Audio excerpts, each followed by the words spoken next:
Saudara dan sahabat terkasih, memiliki hati yang peduli terhadap sesama yang membutuhkan tidak muncul begitu saja atau tidak serta-merta terjadi begitu saja. Tetapi di dalam pengalamanku yang panjang, saya menemukan ada 3 aspek yang menyebabkan kita atau seseorang memiliki hati yang peduli terhadap orang-orang lain yang sedang dalam penderitaan. Poin yang pertama adalah warisan dari orang tua, warisan kebaikan, warisan kebiasaan dari orang tua. Dan hal itu sebagai anak kita telah menyaksikan sejak kita masih kecil. Apa yang dilakukan oleh orang tua di dalam berbagi, di dalam memberikan kepedulian orang lain, kita merekam semuanya. Dan ketika kita bertumbuh, hal itu perlahan-lahan menjadi bagian dalam hidup kita. Yang kedua ditentukan oleh situasi prihatin. Nah, dengan adanya situasi prihatin alami oleh orang-orang lain, kalau saya, situasi prihatin yang dialami oleh anak-anak terlantar, nah, situasi itulah yang menggugah hati saya, di mana hati saya ini sudah terbentuk dengan rasa peduli sejak masa lampau, sejak masih kecil. Nah, sekarang kita sudah memiliki hati yang peduli, dan yang kedua sudah ada situasi prihatin yang mendesak kita dari dalam untuk memberikan kepedulian, menanggapi atau melakukan tindakan nyata pada situasi prihatin itu.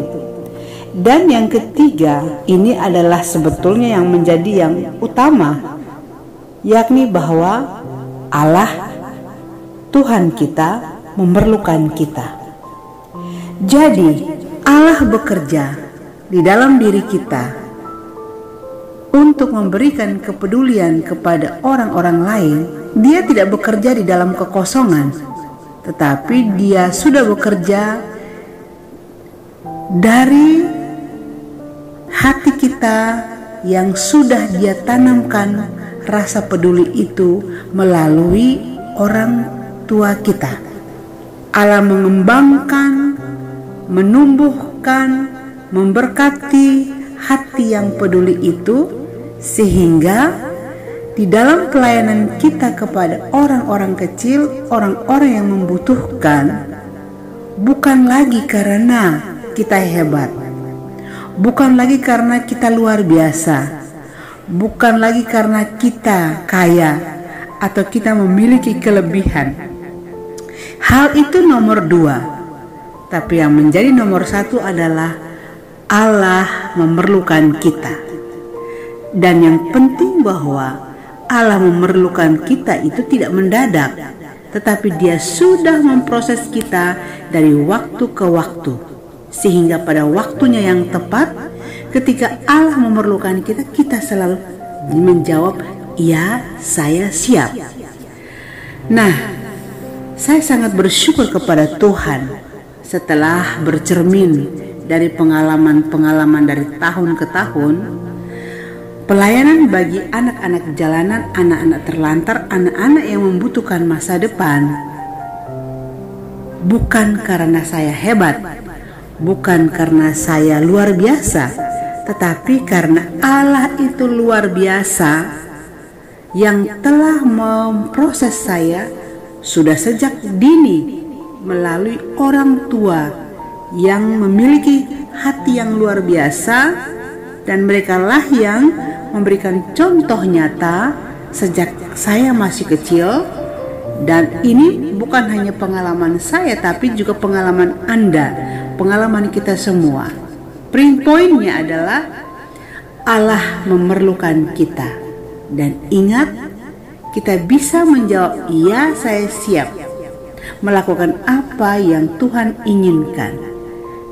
Hal ini terjadi karena Tuhan sudah menetapkan itu di hati kita sejak kita kecil melalui orang tua. Maka kepada saudara dan sahabatku yang terkasih, kita sebagai orang tua, ini adalah kesempatan yang baik bagi kita untuk melakukan kebiasaan-kebiasaan yang baik dan melibatkan anak-anak kita, adik-adik kita, sehingga sejak dini mereka sudah terbiasa mempunyai hati yang peduli pada sesama mereka, sehingga ketika mereka bertumbuh menjadi besar, mereka akan meneruskan hal baik ini kepada sesamanya yang membutuhkan. Mereka tidak menjadi anak yang egois, mereka tidak menjadi anak yang tertutup, tidak menjadi anak yang hanya memikirkan diri mereka sendiri, tetapi kita melahirkan generasi-generasi yang memiliki hati baru, hati yang selalu melihat keluar kepada teman-teman mereka, kepada orang-orang yang sangat membutuhkan. Terima kasih Tuhan, Engkau memerlukan saya, dan terima kasih kepada orang tuaku yang telah mewariskan kebiasaan baik ini, sehingga saya pun dapat melakukan hal baik ini karena saya telah menerimanya dari Tuhan melalui orang tua. Terima kasih Tuhan telah menjadikan saya seorang ibu yang peduli.